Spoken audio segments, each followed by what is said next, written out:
Hi everyone, are you in pain? Do you suffer from chronic illness? There's no training for us. When we become chronically ill, no one sits us down and teaches us how to live with chronic illness. I'm not a doctor, I'm not a nurse, I'm just like you. My name is Charlie, and if you found me through PIP, Personal Independence Payment, which is funding for the people living in the UK, if we suffer from chronic illness that impacts our daily living and or mobility. If you found me that way, you need to understand this. This guide is more important than PIP. I've always planned on doing this video and more videos like this, but I've decided to bump it up my list of priorities because every time I speak to people about PIP, this is one of the most important things. If people are suffering from pain. I suffer from a severe form of psoriatic arthritis, and as you can tell, I'm not doing well right now. It's 3 a.m. on Boxing Day, and because it's Christmas, I finished work on the 21st, so I've been trying to sit with my mum on her sofa. Just sit on the sofa. Normally I sit at my desk in a gaming chair, or I'm in bed. I've been sitting on the sofa, and Christmas Eve, my pain, this is not my cat, Christmas Eve, oh, my pain was so bad, I got like a couple of hours sleep. My right hip is so grumpy. Can't remember if I said I got severe form of arthritis, so my worst areas are ribs, jaw joints, my neck's getting really bad. And I'm in varying levels of pain 24/7. You know, it's everywhere. But because I've just been sitting on a sofa for probably like 4 hours a day, my body can't take it. Something as simple as sitting on a sofa. I know I don't look sick. Like, obviously, like right now I look pretty rough, but I'm 17 years into living with chronic illness.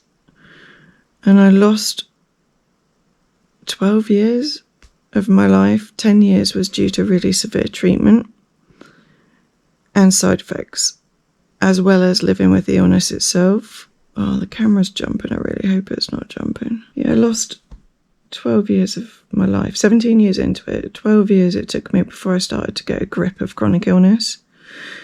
And I created this YouTube channel because I wanted to provide value that I wish I'd had when I first became chronically ill. I have a question for you. If you were able to reduce your pain by 20%, just 20%, because I think a lot of us have degenerative conditions, or there's not simple solutions to what we're living with. So just 20% reduction.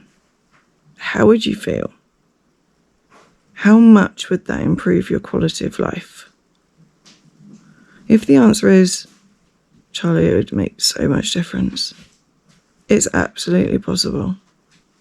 Because what I'm finding with PIP is when I'm working with people now, because for me PIP is easy. If someone's in pain and fatigue and they're struggling with mobility, it's easier. I just need to figure out what it's like for the daily life and mentor someone on how to communicate it. Mental health regarding PIP is much more difficult. But what I do now is if someone's got conditions that results in pain, first thing I do is check their medication. And I'm absolutely devastated at how many people do not have pain meds. How many of you are in severe pain, but you're managing with over-the-counter pain meds that you could buy? Ibuprofen, paracetamol. We've got to sort this shit out. To be honest, we've got to sort this shit out. We live in the UK. We should not be suffering unnecessarily. Now, there's a gap, right? There's a gap in the way our health is managed. We're so privileged to be in the UK with like the NHS and free healthcare. But here's the gap. Our specialists prioritise treating the condition. So my rheumatologist prioritised trying to fight the psoriatic arthritis. They don't focus on pain relief. That's for the GPs to do. But the GPs have been targeted with reducing the amount of opioids, pain relief, that is issued. So this is my really unprofessional Charlie version of what happened, right? When opioids like tramadol first came out, they're really effective. They really do reduce pain. Tramadol's not like the only one, but that's what I have, so that's what is in my head. The GPs issued them. And within like 5 years, there was a massive, massive error. Well, they didn't understand, and you've got to remember how many studies these drugs have to go through before they're released in the UK. We're behind America because our country is so much stricter on tests and the years that of research that gets done before they're even released here. So this is really bad. What happened is they're highly addictive. So what resulted was a load of addicts, obviously there are different types of addicts. Well, in my head, there are different types of addicts, and I don't look at anyone differently. I don't know. There's a root cause of every addict, I believe. So, for example, a heroin addict, when I see a heroin addict, to be honest, I don't get how much, but you know what I mean. I don't see an addict. I see someone that could be a contributing member of society that needs help. I know I'm an addict. I manage very, very carefully. So I've spent a long time with my specialist. I've spent a long time working on it. Oh, sorry, I was telling you about the gaps. I really don't feel good. My pain's really bad. And I've taken, every couple of hours I've woken up in really bad pain, so I've taken pain meds, but as you can see, it's not really working today. There's also, just going back to what I'm trying to explain, there's also a really high number of fatalities, of deaths, due to these pain relief. So the GP's job is to reduce or prevent people from having pain relief. It took me 2 years before I got pain relief. I could barely walk. I only had one joint impacted at the time. My quality of life was extremely poor, and I was suffering every minute of every day. I met a GP that had experience with rheumatology, and he said to me, "What pain relief you on?" And I got upset and said, no one will give me any. This was 2 years in. That day he gave me naproxen, which takes like 4 to 6 weeks to get into your system and helps as an anti-inflammatory. He gave me tramadol, which is an opioid, which is highly addictive pain relief. What else did he give me? He gave me something else as well. That doctor changed my life. I got a 20% reduction in pain, sometimes more. It's not easy learning how to manage pain relief. Over the years, until I learn how to manage pain relief I need to avoid GPs because they'll just try and reduce the drug, and they cannot reduce the pain meds or I end up bedridden. I'm already have it a couple of times a week where I can't get out of bed. I get stuck in one position because of my fatigue, because of the inflammation, because of pain, and they want to reduce it. So I learn, get them off the GP, but then if I have any concerns about my pain relief, I speak to my specialist, because my specialist truly understands how the 26 inflamed joints and 11 swollen joints, excluding my ribs and vertebrae, which are very much impacted. He knows, even though he hasn't experienced it, he knows what level of pain that is. So he's taught me over the years of what's acceptable levels of painkillers and what is a concern. And I don't know if you've seen it, but I talked about suicide. I did a video on it because there was one point in my life where I just couldn't see any break from the pain or being trapped in my home. So I did consider suicide. I decided that it's not an option because it impacts generations, and I couldn't do that to my friends and family. I did a call for help. I called the hospital and I said, I need help. And they literally got me to a specialist within hours. They times my pain meds by 5. Times it by 5. And I sort of got a bitch slap on, what were you why had you reduced your payment so much? And I was like, well, I don't want to be an addict. I thought the point was to get off them. And I got a very stern talking to about, this is basically what they said, you've got a degenerative disease. It's going to get worse.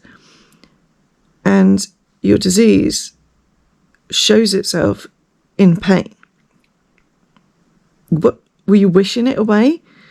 What were you doing? And I was just like, I don't know. I just thought it was the right thing because I was being influenced by the GPs, not by the specialists. Now, don't get me wrong. I vary my pain meds. So this is the other thing. I want you to fight for yourselves. I want you to fight for yourselves, just like I try and mentor people with PIP.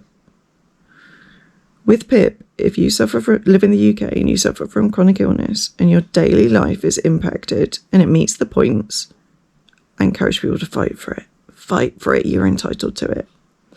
If you are suffering from pain, and like on a scale of 1 to 10, for me, 0 is pain-free, 10 is dead. If I get to a 7 or 8, I'm going to A&E. I'm going to hospital, which has happened a few times. 7 or 8 is like where you're nearly vomiting with pain, where you cannot move. It's like you need help. If you're a 5 or a 6, what the fuck? Like right now, I'm probably a 4.5, 5. 5 or a 6, you must avoid getting to a 7 and an 8. Now, sometimes that's about calling the hospital for help and getting more advice on how to manage the pain relief. Because I discounted paracetamol. I was like, oh, that's too, paracetamol's not good enough. Oh, I take that's what I need to do now. But the only problem is, oh no, I have got some paracetamol. That's great, I'm going to take some paracetamol. I just need to wait a bit because of how many I've taken. I know this is a bit messy, this video, and to be honest, I'm going to leave this quite unedited because I just want to keep it real. This is the reality of it. If you're not sure about your pain meds, I want you to do what I do when I work with people, and I want you to Google them. Have a look and see, have you got pain relief? Are you suffering? Where are you on the point scale, 0 to 10? What's your quality of life like? Fight for your pain relief. And I'm going to do another guide on how to manage it, because this is the bit that's important. When you first fight for it, you've got to find the right medication for you. It's the same as any treatment.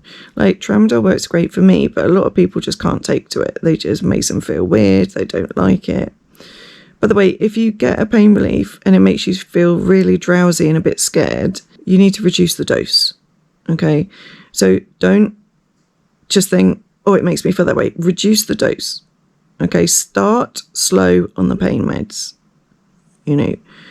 And it takes time to figure out what works right for your body, which we're also trying to do treatment as well, because we don't want to be like this, do we? Do you know what I've got to do today? It's Boxing Day. My mum knows that I've had really bad days because I've been on the sofa. So yesterday she was like trying to give me different positions, but I've tried all the positions. I've tried laying down on it. I've tried sitting. I've tried all sorts of positions. It's just not working. I just have to be in bed or in my gaming chair. That's my options. and my ribs are hurting more because I've been breathing differently because of pain. And what was I trying to say? Yeah, today we're going to, it's like 40 minutes away to the nursing home to visit a relative. We have to go, it's Boxing Day. So when we visit, it gives the rest of the family a break. So they went yesterday, Christmas Day, we're going today. So we're dressing up in Christmas pyjamas and wigs and stuff. I'll put a picture in. And I'm going to do, so obviously, right now, I'm not fit. I'm not fit to drive. My hip's really bad. So I know what I'm doing with my painkillers.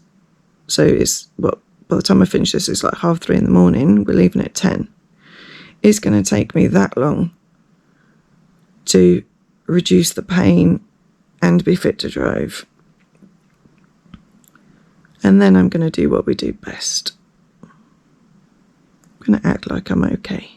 But I'm really not.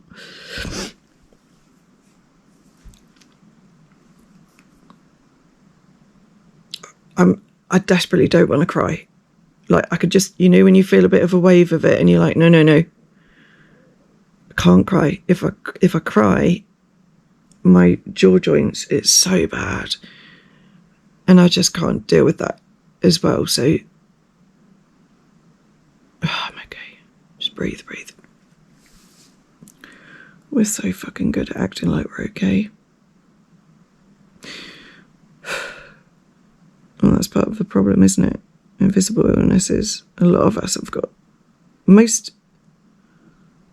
think literally everyone I've met through PIP